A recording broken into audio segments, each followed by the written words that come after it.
effectivement, on se dit quoi? Pays perdu, pays sacrifié, pays où effectivement le président de la République vient d'y aller. D'ailleurs, c'est intéressant parce que, juste je fais une anecdote, mais on n'a pas tellement envie de rire. Grazia, le journal Grazia France, vient d'écrire, un journal de mode, et bien dit ceci, le magazine Grazia. C'est une photo de Brigitte Macron en déplacement à Mayotte, et elle dit Brigitte Macron éblouit Mayotte dans un tailleur chic et élégant. Voilà, c'était le tweet de Grazia France. C'est pas mal, hein? Alain des textes, bonjour. Bonjour. Bonjour docteur. J'ai reçu effectivement votre livre Mayotte en détresse qui vient de paraître aux éditions Texki. C'est bien ça, Texki. Exact. Et je dois dire que c'est vrai que bon, on n'a vraiment même pas envie de ricaner après ça.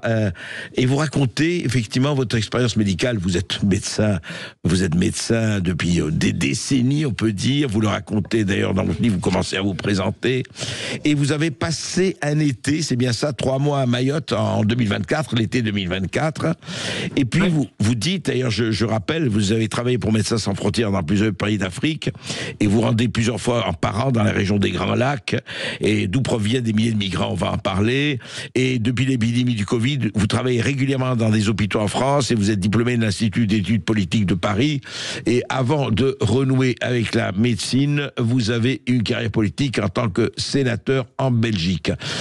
Alors Mayotte, je voudrais savoir, le médecin que vous êtes, donc vous avez été confronté tout de suite à tout ce qui se passe à Mayotte, et vous racontez dans ce journal que je recommande, qui est passionnant, parce que voilà, vous êtes au cœur de ce qui se passe, et je voudrais que vous nous racontiez justement comment, non seulement vous l'avez vécu, mais comment les problèmes de plein fouet dans ce pays de 400 000 habitants, dans ce département français, comment on le vit, comment on attrape on coche toutes les cases en 24 heures pratiquement.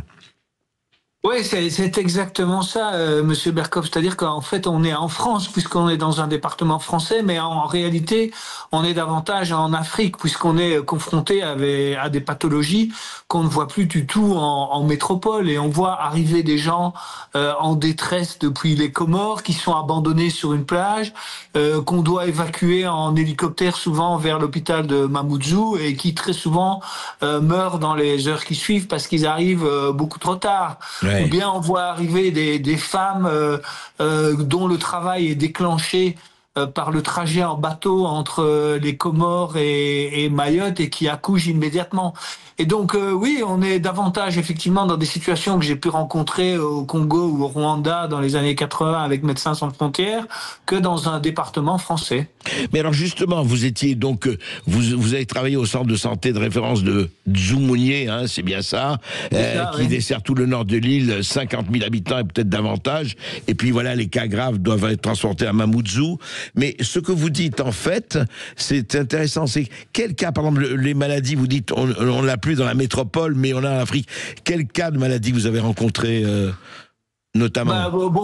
Des méningites, une épidémie de choléra qui se terminait quand j'y étais, des problèmes de déshydratation, mais aussi des choses qu'on voit en France, mais de façon beaucoup plus gravement à Mayotte, par exemple des diabètes, où les personnes arrivent complètement déshydratées, en état de choc ou de coma, ce qui n'arrive plus en métropole quasiment, ou bien des hypertensions, ça parlera à vos auditeurs, avec des chiffres à 20, 22, 24 de tension, parce que les gens ne se font pas nécessairement soigner. Donc d'un point de vue médical, si vous voulez, c'est une situation assez catastrophique. On voit aussi des parents qui n'amènent pas leurs enfants pour des crises d'asthme. Il y a aussi une épidémie de drépanocytose, donc c'est une maladie du sang qui n'existe quasiment plus en métropole, mais qui est liée au mariage consanguin et qui donne des douleurs chroniques extrêmement graves où les enfants meurent une fois qu'ils atteignent l'âge de 20 ou 30 ans. Donc on est davantage dans une médecine tropicale que dans une médecine métropolitaine, si vous voulez. Et vous rappelez d'ailleurs, docteur, des textes, quelque chose d'important, c'est que l'immigration dont on parle beaucoup, elle n'est pas que des Comores, évidemment, elle arrive massivement des Comores, mais vous dites que ça arrive d'autres coins d'Afrique, et de plus en plus. Non, l'immigration est vraiment la plaie de Mayotte, hein.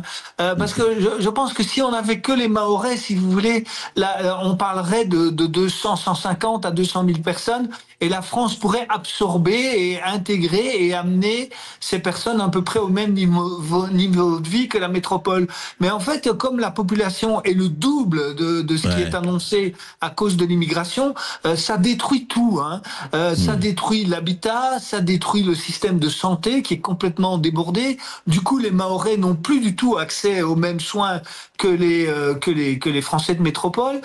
Les écoles sont dans un niveau catastrophique aussi parce que théoriquement tout le monde a le droit à l'enseignement. Donc vous avez des enfants comoriens ou malgaches qui ne parlent pas le français, qui se retrouvent du jour au lendemain dans des classes de leur âge, là, de 14-15 ans, avec des enfants mahorais, et donc ça tire le niveau par le bas. Et effectivement, cette immigration qui au départ était des Comores et un peu de Madagascar, mais aujourd'hui, elle vient de toute l'Afrique. Rendez-vous compte, elle peut venir de Kinshasa, voire de Conakry, donc à plusieurs milliers de kilomètres de Mayotte, parce que c'est une route d'immigration plus facile que de traverser le Sahara et puis la Méditerranée. Et oui, de passer par l'Afrique. Ah oui, vous voulez dire qu'il y a une immigration aujourd'hui, et c'est vrai qu'on l'a signalé, quelques médias l'ont signalé, qui viennent justement du Congo, de Conakry, etc. Et ça passe par Mayotte, c'est ça? Oui, c'est incroyable. À la limite, si vous voulez, c'est presque plus long,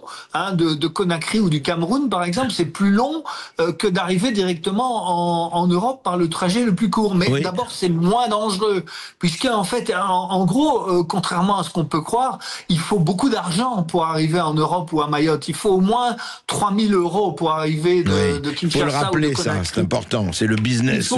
3 000 € par personne, c'est ça. 3 000 € par personne.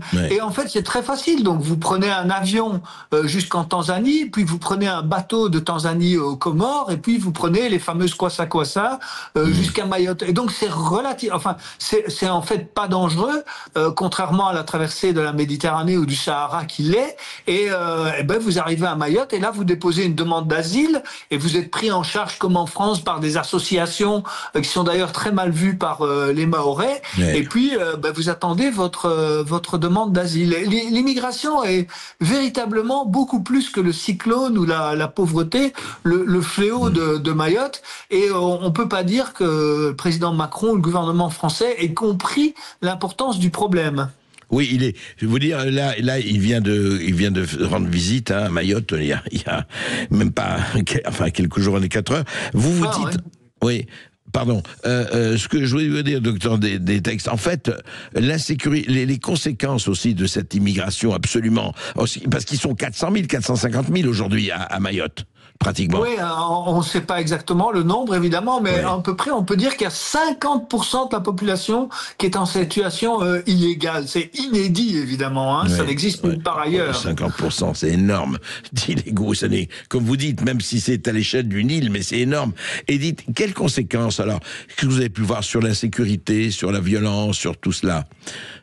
Donc les conséquences, c'est la destruction du système de santé, les écoles débordées et effectivement la violence, parce que la violence est surtout le fait de gangs de jeunes garçons, parce que quand les parents sont renvoyés aux Comores et ça arrive, en fait ils abandonnent les enfants sur place pour qu'un jour ils puissent devenir français.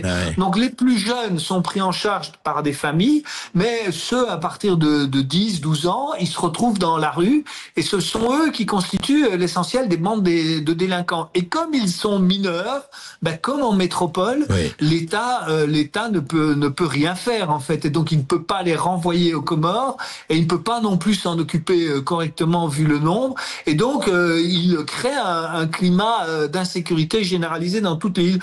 Ah, écoutez, moi j'ai aussi été en Nouvelle-Calédonie. En Nouvelle-Calédonie, quand j'y étais, il y avait un couvre-feu officiel décrété par l'État. Mais à Mayotte, il y a un couvre-feu de fait qui n'est pas décrété par l'État, mais qui est de facto existant parce que les gens n'osent plus sortir à partir du coucher du soleil à 7 heures du soir. Ah oui, à ce point, vous voulez dire que les rues sont vides, effectivement, dès le soir, dès la tombée de la nuit, c'est le désert. Exactement. Alors, pas les rues à Mamoudzou, le chef-lieu, mais toute la circulation entre les différentes localités de l'île. Il n'y a plus une voiture qui circule à partir de 7 heures du soir. Ouais. Et c'est assez terrifiant quand on se dit, c'est quand même la France, c'est un département français, et on a l'impression, ça fait des mois qu'on entend à l'Assemblée et ailleurs les députés de Mayotte parler, etc., mais on a l'impression que c'est presque, je ne dirais pas un dialogue de sourds, mais c'est très loin, alors on va s'en occuper, on y va de temps en temps, on fait des grandes proclamations, mais pour vous, la réalité aujourd'hui, mais elle est quoi? On va dans le mur? Quelle est la solution? Est-ce qu'il y a une solution, docteur? Alors oui, il y a deux solutions, mais il faudrait un peu de courage politique pour. Enfin, il y a trois choses à faire, mais il faut un peu de courage politique. Eh oui, La toujours. première, quand les migrants arrivent des Comores, ils ne sont pas renvoyés directement aux Comores, ils sont amenés à Mayotte et puis ils sont triés.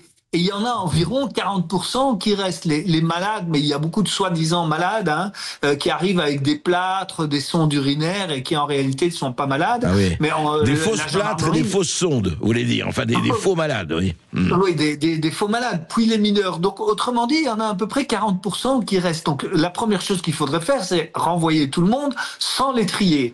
La deuxième chose qui est complètement aberrante, c'est la gendarmerie et la police des frontières n'a pas le droit d'entrer dans ce qu'on appelle les bangas, si vous voulez, les bidonvilles. Parce que la loi française l'interdit, c'est soi-disant le respect de la vie privée. Donc on sait très bien où sont ces illégaux, attendez, mais on c'est ne peut pas hallucinant. aller les chercher. Mais attendez, c'est hallucinant ce que vous dites. C'est-à-dire, la loi n'a pas, la police n'a pas le droit, la gendarmerie, d'entrer dans certaines zones par prétexte de vie privée. Mais qu'est-ce que ça a à voir? Ben, c'est la France d'aujourd'hui, c'est l'Europe d'aujourd'hui, Monsieur Berkoff. Et donc, qu'est-ce qu'ils font? Ils font des contrôles routiers. Bon, à peu près tout le monde sait où les contrôles routiers vont se dérouler.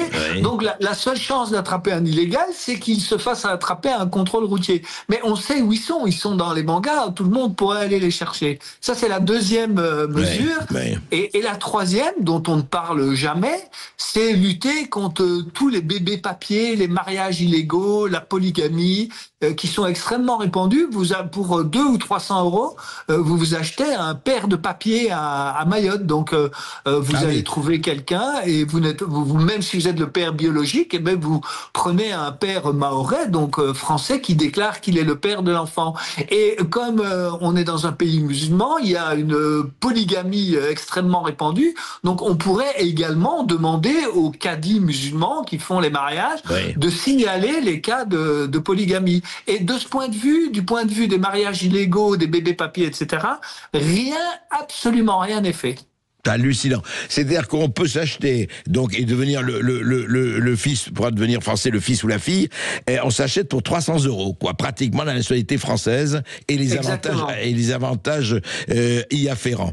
C'est quand même c'est hallucinant. Enfin, c'est terrifiant quand on parle de ça parce qu'on se dit oui, c'est loin, mais en fait, ce n'est pas loin. Et pour vous, vous rentrez de là-bas, docteur, pessimiste ou encore on peut s'en sortir parce que vous dites le courage politique, mais vous savez que le courage politique ou autre est la chose du monde la moins partagée, hein. Effectivement, non. Écoutez, moi, je suis extrêmement pessimiste parce que, vous savez, je suis toujours en contact avec mes collègues médecins et d'autres personnes sur l'île.